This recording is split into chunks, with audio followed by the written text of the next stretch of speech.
So I try to clean my car or my truck at least once every week. Now this truck, it took me, I want to say, about 2 years of just saving up to finally buy this truck. When I first started, I was using a Corolla. I added a hitch, and then I bought a trailer, my riding lawnmower, and I used that for that season or for that year, just because I was just getting my feet wet. And then the second year, I bought my Tacoma because I had gotten to the point where I needed a truck. But again, I didn't want to go too crazy because I was still a new business, and I still am a new business. So I didn't know if it was going to work out or not. So I just bought the Tacoma, and that one was like 10,000. And it was a 2.7 V4, little truck, but it did the job for that season. And then the end of last year, during winter in 2024, originally I wanted to buy a new truck at the beginning of 2023, but I didn't have the money, and I could have financed it, but financially it didn't make sense for me to finance a truck, knowing that I was going to leave my full-time job soon. It was just too many variables and too much risk. So I was like, I'm just going to bite my tongue and keep driving the Tacoma. And it did. And then by the end of 2023, I had a pretty good season. And I pulled the trigger. But, it's all about, everything takes its time. Nothing happens overnight.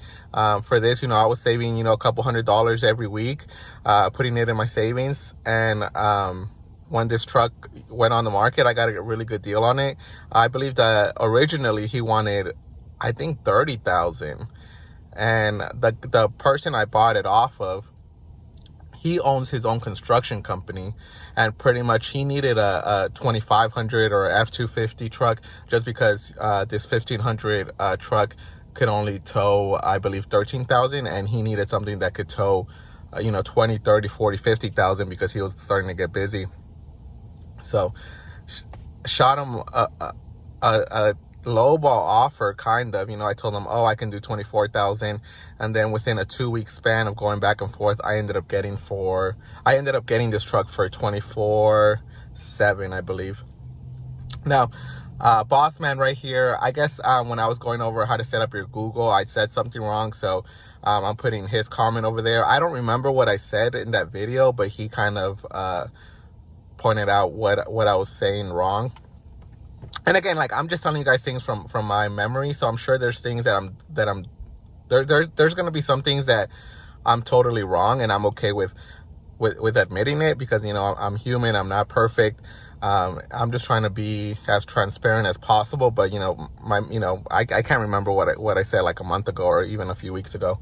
But if you guys have any questions about Google, and I kind of went over it, I said something wrong, so I'm putting his comment, and he clears it up for me, so I appreciate it. And then another comment was the video that I just posted about the crepe myrtle. He's asking if I charge by the hour. So when you start off your lawn care business, you never want to tell your client how much you charge by the hour. It's per job, because you don't know how long it's going to take. Like, that job, I thought it was going to take 2 days at the end of it, because I was freaking out, and I was second guessing myself. And I was talking to my wife, and I was telling her, I think it might take us 2 days. I think I underbid, I underquoted myself. And, like I said in another video, prior to us doing that job, I quoted that job 1,200, and I was like stoked, because it's still slow for me. So to even fill up a day with one job, like, that's a win for me. But I quoted her for the job. So I was like, we'll come in here. We went over how tall she wanted us to prune it. We discussed the hauling and everything. So I quoted that job 1,200. I thought it was going to take us 2 days. We knocked it out in like 6 hours, and that's including going to the land field. And we were able to fit in 2 mowing jobs that same day. So no, you don't, even if a client is asking you like, oh, how much is your hour?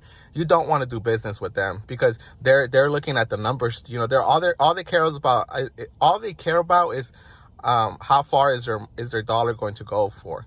And it shouldn't be like that. Like, if I hire a plumber, I'm not asking him like, oh, how long is it going to take? Because he doesn't know, because there's so many variables, so many things that can go wrong. I just tell him, hey, can you come here, do the job?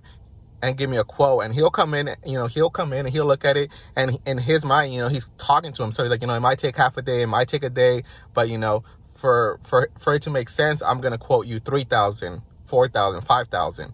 And if he gets it done in a day, I'm not complaining. I'm not going to be like, hey, you told me it was going to take you 3 days and you knocked it out in 1 day. And if he brings 2-3 guys with him, of course he's going to knock it out quicker. So that mindset, you kind of have to get away from that when it comes to like these bigger jobs, or if a client is asking like, oh, how much is your hour rate? Like, no, I charge by the job, and then it's up to us. Like, if we're hustling, like in that video, like me and Jacob were on it, we were hustling, it was all, balls to the walls, and we got it done quick. So I don't charge by the hour. Now, I'll talk to myself when I'm doing a quote, and if I go give a quote to cut a yard, I'm like, oh, it might take us like 30-40 minutes, so I'm gonna quote anywhere from like 65 up to 80. But then there's just so many variables, and at the end of the day, it's your business. So you quote what you think is fair, but you also have to think about all the expenses that that you've invested. So your trailer, your truck, your mowers, your weed eaters, all this other stuff. So you obviously want to make it worth your while, and then you also, of course, you want to save money and put that money on the side so that you can keep buying bigger and better equipment. So this week, I won't be working till Friday, and then right now it's Wednesday. My welder, he still has my trailer. He's had it since Thursday. So I'm thinking he's probably going to spend, or it's going to cost me anywhere from like $500 to $600. So that sucks, but it's part of the game. I am going to trim back these rose bushes. Normally you'll get like clippers, or what is it, like hand pruners, and cut them off. But, it's my property. I just use my hedgers, cut them down probably like, like maybe like 8 to 10 inches above. So I'll probably cut them like up to here maybe. And I have another one, or 3, I guess. So 1, 2, and then 3 right here. So I won't be working until Friday, so it's a pretty slow week for me. And I've been kind of in my head lately, just it's just like the unknown, and I'm sure a lot of guys feel like that right now. We don't know what to expect once the season's about to start. But even now, it's so beautiful in the low 70s, a little windy. I did lose 2 clients, or 3, I guess. But I think 2 of them, I'll put a screenshot. But pretty much you'll have clients that will want to run your business for you. For example, both of them, I told them, hey, next week we'll be starting our bi-weekly services. And then one of them wanted to stay at monthly. And I picked them up right at the end of summer. So when he hired me, or when we talked during the quoting process, he brought up monthly, and I was like, during winter, I do offer monthly, but come spring and summer, I switch over to bi-weekly. And he said, okay, so he hired us. So it's been a nice account to have during winter. But now that the season's starting, I sent him a message, and his response was, we want to keep doing monthly visits. So told him I don't do that, and I referred him to a buddy of mine. And then the other one, same thing. He said, hey, don't start servicing our property yet. Like, it still looks okay. And then same thing. I just told them that I can't guarantee any spots since I am filling up. But if both clients reach out to me during spring or summer, I'm not taking them. And you got to cut ties with these clients that want to,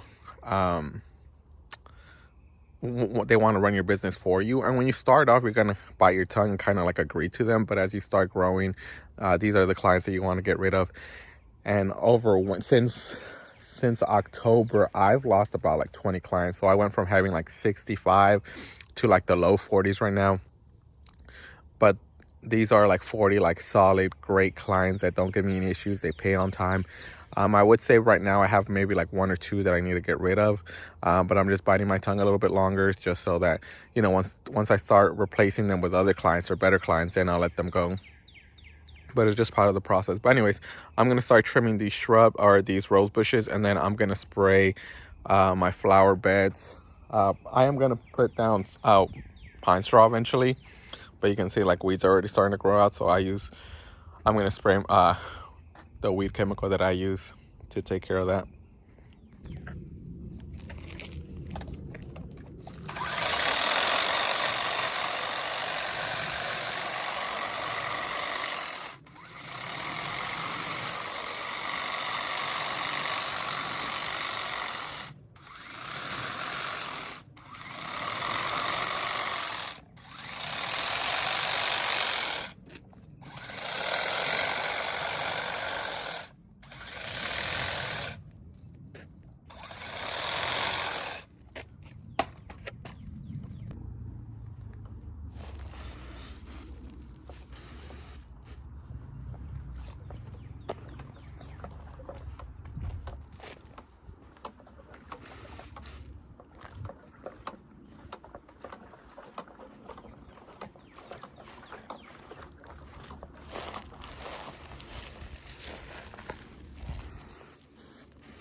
Now again, normally, again, if I was at a client's house, I would be using my hand pruners or loppers. I don't know what they're called, but I've done this in my yard a lot of times. So I know technically it's not the right way to do it with your hedgers, but I mean, it's just so much quicker and it works.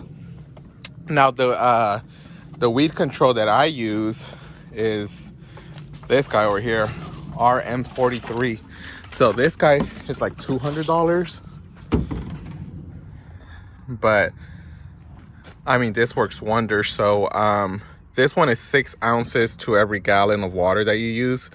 And then this bucket itself is 2.5 gallons, and it's $200. I'll probably run through like 2 of those a season, so like $400, maybe 2.5.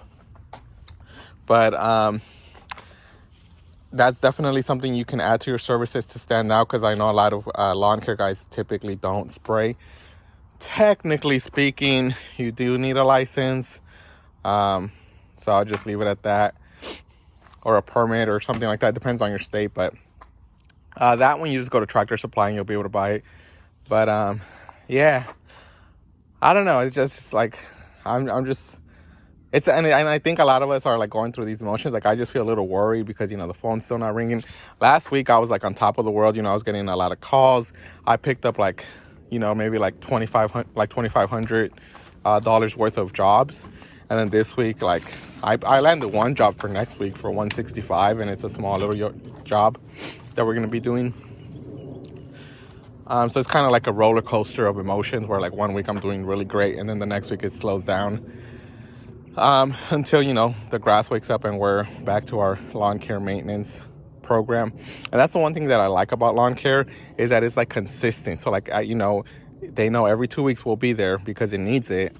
So it's like consistent income, opposed to like landscaping or hardscaping. You kind of have to go out and search for these jobs, or, you know, pray that you're going to get something.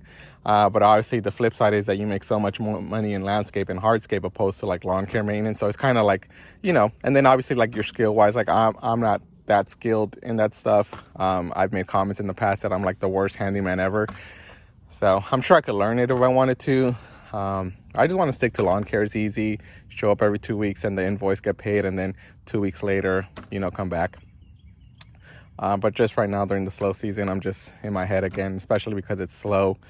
But I know come April, May, the phone's going to be ringing. Hopefully, I'll be picking up again. So last year I started with like 30 clients, and then this year I'm starting with 40 clients. Let me rephrase that. Last year I started with 30 clients, and half of them were like bad clients.